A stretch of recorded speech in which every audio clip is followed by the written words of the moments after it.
आज मैं आपको एक चीज सिखा रहा हूं। मैंने बच्चे को देखो अभी वापस वो हाथ यूं ही लग के बैठा है। आप देखिए, आप सब अलग अलग मुद्रा में बैठे हो। देखो कोई प्रणाम मुद्रा में, ये भाई देखो उसको पैर दुख रहा है तो दोनों पैर ऊपर, घुटना ऊपर कर लिया और यूं बैठ गया, उसका वो मुद्रा है। आप जब भी शरीर को किसी भी प्रकार से मोड़ते हो, आप अपनी आभा मंडल को स्टिमुलेट करते हो, प्रदीप्त करते हो, उद्दीप्त करते हो। ये ध्यान रखना।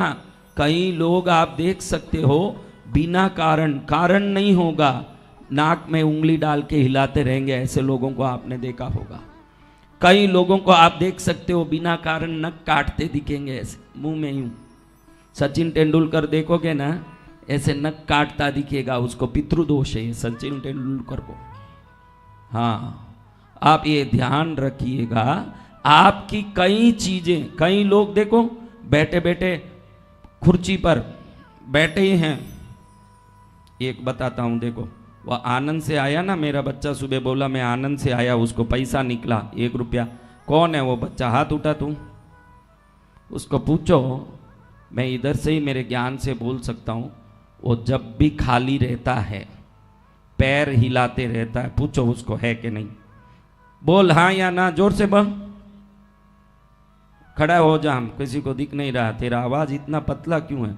अनुराधा पौडवाल जैसे है, ये काम नहीं आएगा। बोलो, जब भी खाली बैठे हो पैर हिला रहे हो कि नहीं? आज से सब लोग सुन लेना, इसको बटरफ्लाई इफेक्ट कहते हैं। क्या कहते हैं? Butterfly effect. महाराज बटरफ्लाई इफेक्ट क्या है, हमको बताओ। बटरफ्लाई यानी तितली, ये तो आप जानते होंगे, इतना तो इंग्लिश मैसूरू एल्लोरुगे बरते। बटरफ्लाई अंद्रे ಏನೋ? हाँ, बैठ जा बेटा। अब देखो ये पैर हिलाता है। आज एक बात आपको बताऊं, कुछ अच्छी बातें सीख लेना। ये काम की बातें हैं, आपकी लाइफ की बातें। मैं कोई ऐसी बात बताता ही नहीं जो पाखंडियों की बात है। मैं तो बिल्कुल वही बात बताता हूं जो आपके जीवन में फिट हो जाए। जय जय गुरुदेव। बटरफ्लाई इफेक्ट यानी क्या? ये एक वैज्ञानिक नाम है जो साइंटिस्टों ने रखा है। इंडोनेशिया, वियतनाम, सुमात्रा और जितने भी ये ईस्ट एशियन कंट्रीज हैं, इधर निरंतर भूकंप आता है। सबसे ज़्यादा आता है वियतनाम में, सुमात्रा में, इंडोनेशिया में, जावा में। इन सब देशों में खूब सारे भूकंप आते हैं। क्या आते हैं? भूकंप। तो अब अमेरिका के साइंटिस्टों ने इस पर रिसर्च किया कि नीचे से प्लेट सरकने से ही भूकंप आते हैं ना। नीचे से जो भूमि में प्लेट सरकने से ही भूकंप आते हैं। बाँ ऐसा नहीं है, प्लेट सरकता नहीं है, फिर भूकंप कैसे आता है? इन्होंने बहुत रिसर्च किया तो मालूम पड़ा इनको, 1 ग्राम से भी कम वजन वाली तितलियां, उसका वजन कितना? 1 ग्राम से भी कम। ये तितलियां इंडोनेशिया, जावा, सुमात्रा के जंगल में करोड़ों की मात्रा में है। ये अपनी पंख हिलाती है। क्या करती है? पंख हिलाती है। जब ये पंख हिलाती है तो वो जो पंख हिलने की जो तरंगों की ऊर्जा जब आकाश में जाती है, जब सूर्य किरणें एक होकर धरती पर जैसे आती है, वैसे ये पंख की जितनी ऊर्जा तरंगे ऊपर जाती है, ये सभी तरंगे जब एकत्रित होके वापस धरती में एक होके लौटती है, तो जोर से जब उसका प्रहार होता है, तितलियों की बारीक मासूम पंखों की तरंगे जब धरती पर आती है तो भूकंप बनता है। ध्यान रखो। अब वो तितलियों का वजन कितना? 1 ग्राम से भी कम। एक तितली भूकंप उत्पन्न कर सकती है। तो आपका पैर हिलाना आपके जीवन में क्या करता होगा? अनायास आपके शरीर को हिलाइए मत, डुलाइए मत। ध्यान रखिए, जब भी आप शरीर को हिलाते हो, या तो सकारात्मक या तो नकारात्मक ऊर्जा को आप बाहर निकालते हो। और आज का साइंस कहता है कि एक आतंकवादी का जन्म किसी आतंकवाद के वातावरण में नहीं होता। इस दुनिया में कोई कातिल है, कोई अपराधी है, कोई चोर है, कोई लुच्चा है, इन सब के चीख पुकार के तरंगे जब एक होके उतरते समय किसी गर्भिणी के पेट में उतरते हैं, वहां से एक आतंकवादी जन्म लेता है। तो एक आतंकवादी के जन्म में आतंकवादी ही नहीं, समाज के जितने आक्रोशी लोग हैं सब कारण बन सकते हैं एक आतंकवादी के जन्म में। तो किसी आतंकवादी के जन्म में आपका क्रोध का तरंग जो ऊपर गया है वो भी वापस आया होगा, जिसको सामूहिक कर्म का असर बोलते हैं। क्या बोलते हैं? सामूहिक कर्म का असर। तो आप देखो, एक तितली पंख मार रही है और उसके पंख मारने से अगर इतना बड़ा इफेक्ट धरती में, कितना बड़ा भूकंप का असर होता है, घर डर जाते हैं, लोग मर जाते हैं, इतना बड़ा इफेक्ट अगर एक तितली कर सकता है, तो आपका जीवन शैली आपके ऊपर क्या क्या असर करता होगा? कभी सोचा आपने ये बात? आपकी जीवन शैली कैसी है? इसमें कोई ऐसा नहीं है जो बाथरूम में अकेले दर्पण को देख के ये बंदर जैसे नहीं करता होगा। बताओ, आप जैसे समाज में दिख रहे हो वैसे ही अंदर भी हो क्या? नहीं। बोलो हाँ या ना, बोलो मेरी बच्चियों बच्चों, बोलो ना। हाँ। तो इतना ध्यान रखो कि आपके कुछ कर्म आपको लाभ पहुंचा सकते हैं, आपके कुछ कर्म आपको नुकसान पहुंचा सकते हैं। आप क्या चाहते हो मुझे बता दो, मैं वो देता हूं। आपको क्या चाहिए? तो नुकसान वाले काम कौन से आप कर रहे हैं? मेरे आनंद वाले बच्चे को बोलता हूं, जैसे ही उसको देखा मुझे अपने ज्ञान से मालूम पड़ा कि ये पैर हिलाता है। जब भी आप पैर हिलाते हो आप एनर्जी वेस्ट करते हो। वो एनर्जी का अर्थ ये नहीं कि ऊर्जा, आपके शरीर की जितनी शक्ति है, इस शरीर के एक अंग से आप विचार करते हो, एक अंग से देखते हो, एक अंग से सूंघते हो, एक अंग से सुनते हो, एक अंग से बोलते हो, एक अंग से खाते हो, एक अंग से आवाज निकलता है, एक अंग वस्तु को उठाता है, एक अंग आपको कहीं पहुंचाता है। कितने सारे काम ये शरीर करते हैं। तो इसके अंदर जितनी ऊर्जा है, वो ऊर्जा की शक्ति की जो अंश है, आपके बिना काम के व्यर्थ के अंग चेष्टा से कोई भी वस्तु से ऊर्जा निकलती है, तो भविष्य में हम अंधे, बहरे, लंगड़े, लूले जो भी होते हैं, बूढ़े लोग चल नहीं पाते हैं, आपने देखा है। लेकिन एक 90 साल का बूढ़ा एकदम यूं चुस्त होकर के मस्त चलता है, वो भी देखा है आपने। ये कैसे? जो अपनी ऊर्जा को सुरक्षित रखने जिसने समझ लिया, वो 100 साल में भी जवान है न। जो ऊर्जा को व्यर्थ कर रहा है वो दरिद्र भी होता है, दुखी भी होता है, क्योंकि इन ऊर्जा से समृद्धि का तरंग भी निकलता है, इन ऊर्जा से अंग चुस्ती की तरंग भी निकलता है, इस ऊर्जा से आनंद को लाने का तरंग भी निकलता है। और बिना काम हाथ पर हिलाने वाले के जीवन की ऊर्जा नष्ट होती है। अब कई लोग देखो, व्यापारी लोग, इसमें कौन कौन व्यापारी है वो हाथ उठाओ। तो बिना काम, दुकान में जब काम नहीं हो उस समय लेटर पैड में बैठ के यूं यूं यूं यूं डिजाइन मत बनाया करो। हर व्यापारी का काम है, खाली बैठा रहेगा, नाम लिखता रहेगा, कुछ न कुछ इनिशियल डालेगा। ऐसे व्यक्ति मैं बताता हूं, देखो अभी बताना जरूरी है तो बता दूं। देखो वो टिक्की वाला बच्चा बैठा है। हाँ तुम बेटा, जेब में फोन जो रखा है, हाँ, बिना काम लिखता रहता है कि नहीं? बोल हाँ या ना।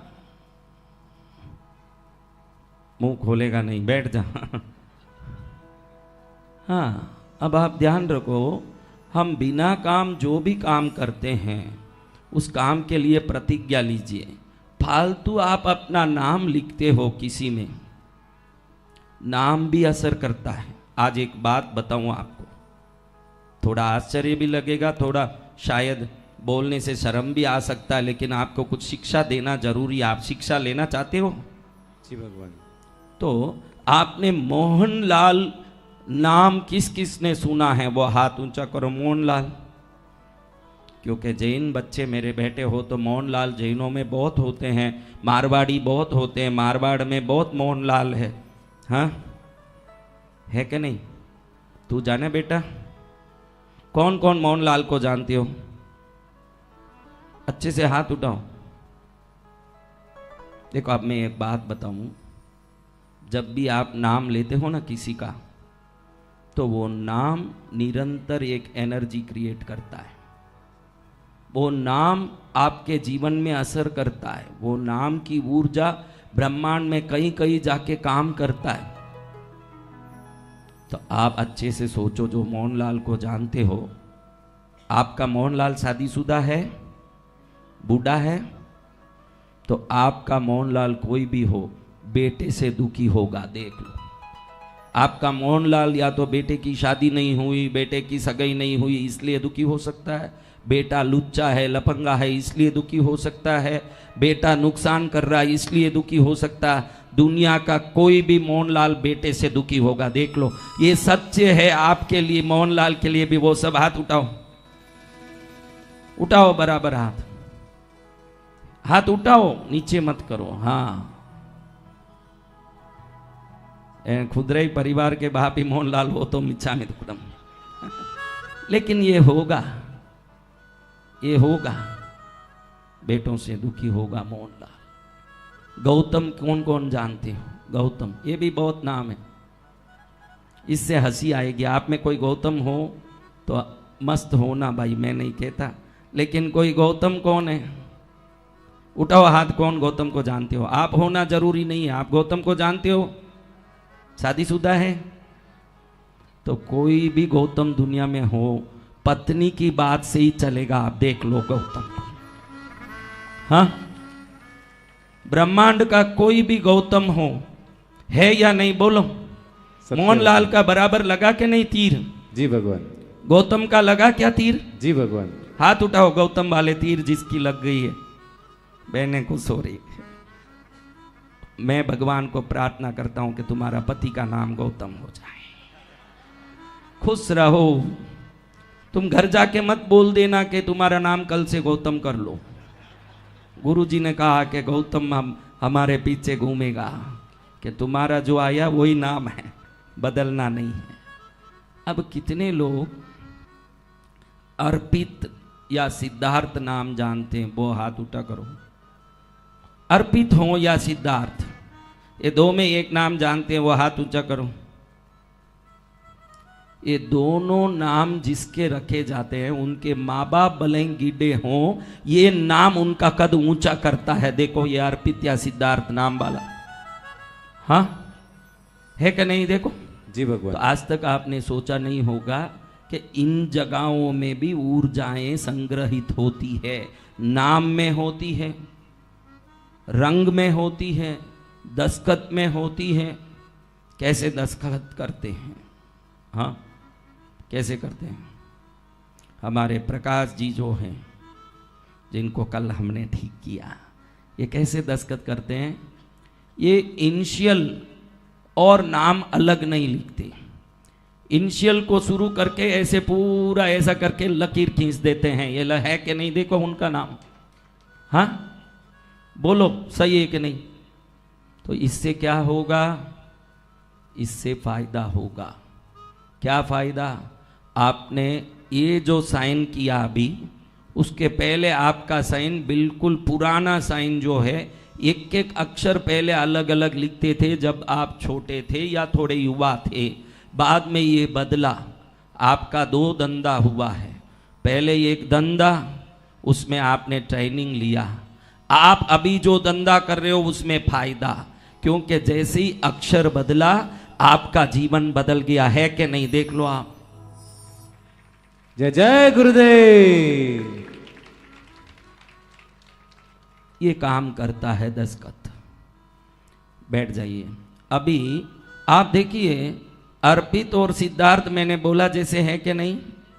जिन जिन का तीर सही लगा वो हाथ ऊंचा करिए।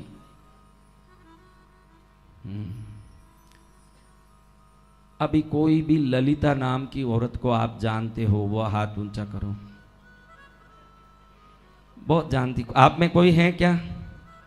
है? अच्छा है तो है, कोई बात नहीं, मुझे कोई शर्म नहीं है। आपको आवे शर्म। कौन ललिता को जानती है? हाथ ऊंचा करो। आप में कोई ललिता को जानते हो? अच्छा है, को खुशी है, कोई गलती नहीं है, बोलेगी ज्यादा, आप देख लेना। सत्य वचन गुरुदेव। हाँ तू भी जानता है। जी गुरुदेव। कौन है? तेरी पत्नी? चाची हमारी। चाची, अच्छा खुश है इसलिए बाहर बोल दिया। चाची का बोल सकता है, बोल दिया भाई चाची है मेरी, अच्छी बात है। मैं आपको एक बात बताऊं, आप अगर एक्सक्लूसिव बनना चाहते हो, आप अगर एक्स्ट्रॉर्डनरी बनना चाहते हो, तो कुछ चीजों का समझ आपके पास होना जरूरी है। उसमें एक आपका नाम क्या कर रहा है और कहां आपको ले जाने वाला, ये ज्ञान। आपका दस्तखत आज के तारीख में आपको डुबा रहा है कि तिरा रहा है? हाँ, ये देखो मेरा विनोद,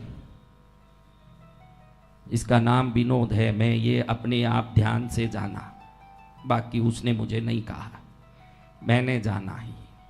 दूसरा, ये जब लिखता है, दस्तखत करता है, वी को सीधा ऐसे करके लंबा वी करेगा, दूसरा वाला कोना ऊंचा खींच के फिर IOND लिख देगा, बस इतना ही वो लिखता है। सही है कि नहीं बेटा? बी का ये कोना बड़ा लंबा खींच के फिर IOND, गुस्सा ज्यादा आएगा तेरे को। ये दूसरा लकीर जो लंबा जा रहा है, तेरा मंगल को एक प्रकार से उद्वेगित करता है, क्योंकि पहला अक्षर लंबा होगा तो आपका मंगल आक्रोशित होगा, तो गुस्सा जरूर आएगा और उस गुस्से में रिश्ते बिगड़ते हैं। मैं ये निश्चित कह सकता हूं, इसको ब्रह्मा जी भी बदल नहीं सकते जो मैंने कह दिया है। जय जय गुरुदेव। ये दस्तखत बदलने से फायदा है।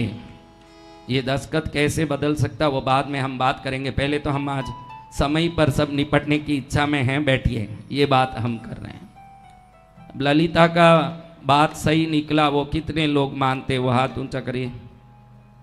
सब मानते हो। ऐसे एक एक नाम में एक एक शक्ति है। आपके आजकल जो नए टाइप के नाम लोग रखते हैं, ये बड़ी मूर्ख माँ बाप हैं, जो डिक्शनरी देख के मेरे को एकदम एक्स्ट्रॉर्डनरी नाम चाहिए। एक और लड़की का नाम मैंने पूछा, धाम में आई थी बच्ची को लेके, मैं कहा इसका नाम क्या है? श्लेष्मा। क्या नाम है? श्लेष्मा।